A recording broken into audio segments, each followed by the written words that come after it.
О том, как Чупан Шамхал Гази Гумукский сверг сефевидского шаха. В Персии при шахском дворе Шамхал имел почетное место рядом с шахом.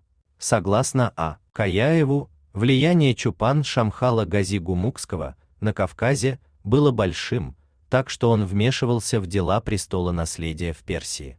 Сестра Чупан Шамхала Гази Гумукского была замужем за шахом Тахмаспом I 1524-1576. После смерти Тахмаспа I на сефевидский престол вступил рожденный от грузинки Хайдар Мирза.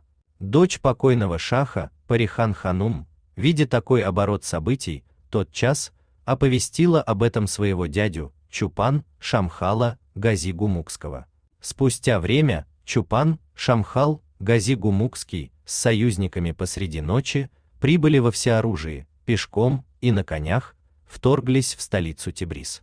Союзники атаковали дворец со стороны Диванских ворот. Дворцовая стража закрыла ворота и не дала им войти. Шах Хайдар переоделся в женские одежды, надеясь в таком виде выбраться из дворца, чтобы спастись от злобы Шамхала. Стоило ему оставить дворцовые покои, как сразу же слуги известили Чупан Шамхала Гази Гумукского. Тот кинулся за ним в погоню.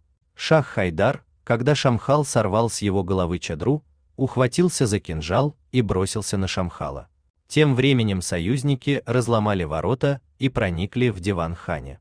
Зал-Гурджи с несколькими смельчаками пошли на штурм дворца, и Чупан Шамхал выбросил отрубленную им голову шаха Хайдара.